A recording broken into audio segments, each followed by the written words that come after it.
Job people Comanche was talking to in that car? I wanna fold clothes for you.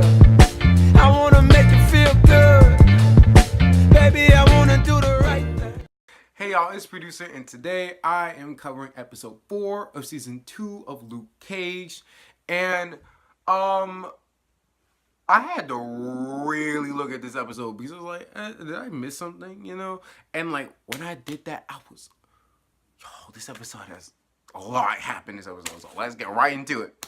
So it leaves off, it starts off where episode 3 left off with Luke getting punched in the face, but apparently that's not it. That's not it. It wasn't an Oko, but he still got his ass kicked, and it was recorded by the guy. Apparently his name is DW. You mean like the chick from Magic School Bus? DW? That's his name?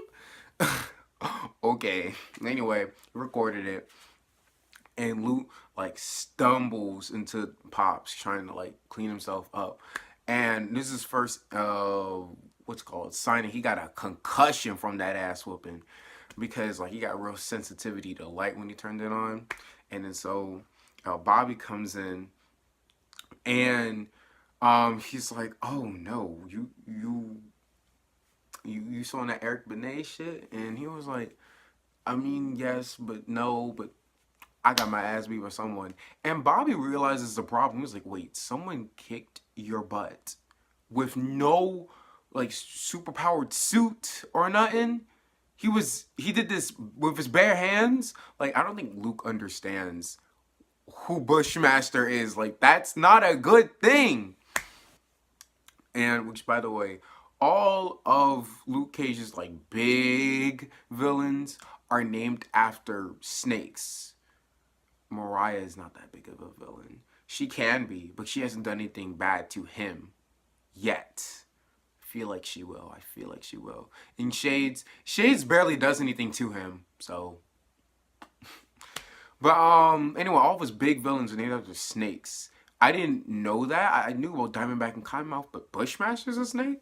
I didn't know that. Google. It's free, y'all. Anyway, I was shook by that. And then he says to Bobby, he's like, oh, because Bobby's like, you need to really get that get that looked into. He's like, oh, I've had worse in high school. What were you doing in high school? Because the most I can think of is football. But if you really get that bad, if you really get that fucked up in football, you probably should not be playing football because them niggas are doing way too much. Okay? And then we cut to the station, to the precinct. And that's where the police, not the police officers, everyone in the police station, they see the video. And Missy's upset because not only that's her friend, but she sees Bailey doing it. It was like, oh, Luke down for the count. And, you know, as someone that really cares for Luke, she don't like that. And then Bailey and Nandy are singing. She don't really like that. Like, there's just tensions.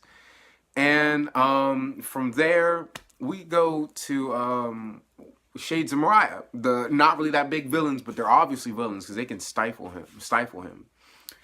And the Piranha and Mariah, they're talking about all the money and what they can do with the money, all this type of stuff. They're basically scheming. And Shades brings up a very good point. If you cannot see or touch the money, it's not really, who cares? It's not. And Piranha is talking about like some economic stuff, like, oh, your economic fluidity is fine, or most of your physical money is in the Caymans, where all the ABC niggas can't get you. And I don't know, like, I probably get it more if I like took economics or something, but Shades has a point. Like, stocks are pretty risky. Just because, you know, actually, we don't even know. It's like they want the merger, and they're like, oh, this merger is going to make us money. But what if there's like something that happens to that company? I feel like these hoes ain't really thinking this shit through. So we cover the Luke, who sees that his ass whooping is now nationwide because it's on ESPN. And he's upset, and so he wants to escape, so he leaves Pops. Because, you know, this is the first thing he wakes up to, so he don't like it. and he hears DW selling the CD of him getting his ass whooped, and I'm like, that's really cold. You really are that motivated by money that you gonna do your friend wrong like that? That's cold. And so basically Luke tried to find out more information, but all he knows is that the guy's name is Bushmaster and he's Jamaican. So actually, no, I take it back. He did that right after he got his ass whooped and he woke up. That's when he found out something. Actually, I don't even remember what he said. So we're just gonna let's get right past that, and it cuts to what's his face? Shades and Mariah, and they're talking and they're really scared. Well, Shades is scared because Shades because in the last scene, actually, what I should have said, while they were talking about money or whatever, Comanche barges in and he shows them the video of Bushmaster kicking Luke Cage's ass.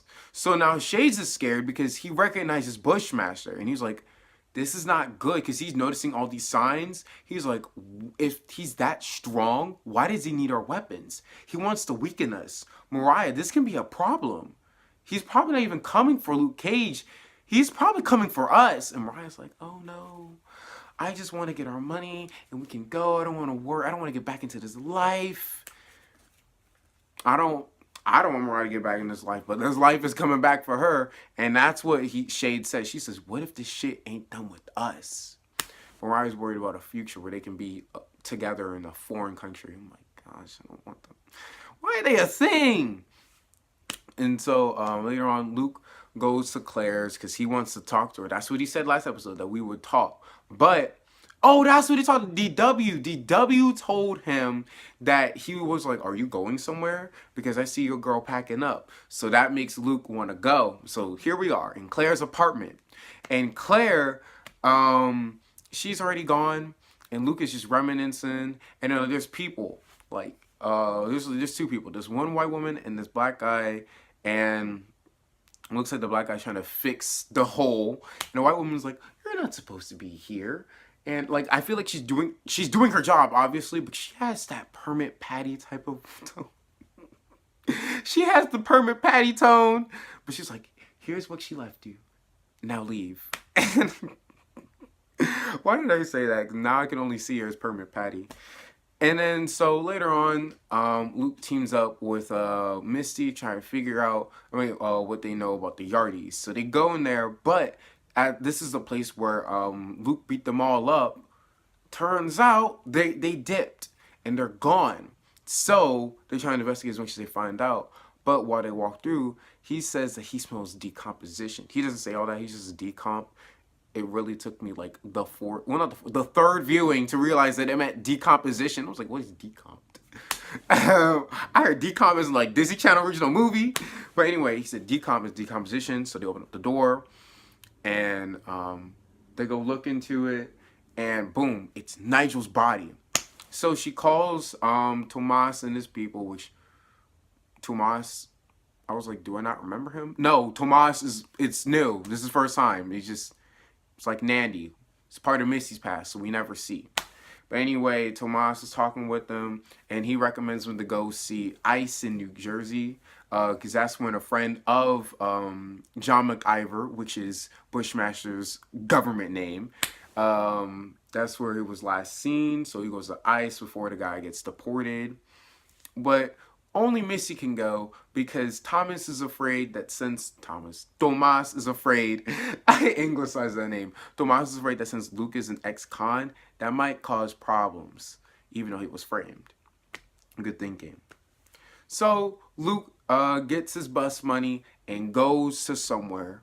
Where's that somewhere? Well, earlier he took a picture of Mother's touch. So he tries to go there and find some information. But while this is happening, it looks like Tilda's brewing something up. And we're like, Tilda, what's the tea?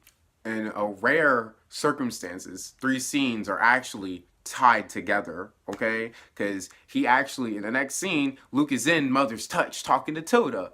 And I titled this scene Touchy Tilda because homegirl she's wanting to figure how he got his strength. And then she's like feeling his arm and stuff. And I'm like, girl... She prescribes him some pain medicine and stuff, and she recommends some concussion stuff, but he doesn't take it. That's gonna bite him in. That's gonna bite him in the butt later on. I can feel it. I can feel it because, like I rewatched episodes 1, 2, 3, and 4, but 5 through 13, I haven't watched those yet. So I don't know, but I have a feeling anyway. So she talks about some information, and then they leave. So we go to Ice in New Jersey, and Misty talks to the guy. I forgot his name, but basically he said she wants to know what the tea is on Bushmaster, and he was like, "Well, Bushmaster he's following this tale that we were taught as kids, the man on top of the hill. So Bushmaster feels he's on the bottom of the hill, and he wants to get to the top of the hill by getting the man on the top of the hill." And she doesn't know who that is, but since we already know what he feels, the man on top of the hill is obviously Mariah and all that she owns in Harlem. So after we know his motivations, sort of, we still, it doesn't until later on. I call this scene the Stokes snap, because this is when Bushmaster and Mariah are in the same room, and he starts talking about Harlem's paradise. She's like, "Oh, my grandfather built it," and this type of stuff. But he asked if they had any help. So I'm thinking maybe his family was also schemed out by the Stokes, which is also why he has a vendetta. I don't know. Maybe something like that happened. And then he's like, "Okay, me done now. Bye, Mrs. Stokes," or something. Mayor Stokes. He says something. She's like, "I am not a Stokes," because he called him like a Stokes one time this scene, and she gets really upset. And she's like, "Bitch, don't you ever call me that again." I was like, okay. I don't know why you're so offended. I understand that's your husband's last name, but that's your whole family. You're okay. So, next scene, Bushmaster is back at that Jamaican restaurant. And they're all happy because they saw the video of him beating up Luke Cage. And they're still talking about the Usain Bolt thing. I'm about to, well, if I was older, I would say I'm about to take a shot every time they do that, because this is stupid. But now this is where it gets interesting, because they're all like, "Oh, this is good and all," but he still wants more of that stuff, and the guy warns him to don't do that. But anyway, it gets interesting because Comanche is out with a lone car in a parking lot, and he goes in, he's talking to someone about, "Oh, he could lose his life talking to you." And he was like, "Well, I don't care. That's not a me problem. That's a you problem. Try to figure out, trying to maneuver me with shades, okay?" So who is this person talking? The captain, the police chief. Him. According to the captions, his last name is Ridenauer. Very interesting last name. But I was like, oh snap. At first I thought he was Bobby, but then I realized he doesn't have the goatee. And I was like, oh snap. It's the police chief. Wild. So basically that is Comanche's assistant, or maybe not even assistant, because Comanche's here to feed the police information. So I'm interested to see, because obviously he's a crooked cop. So I'm just curious to see where this is gonna go.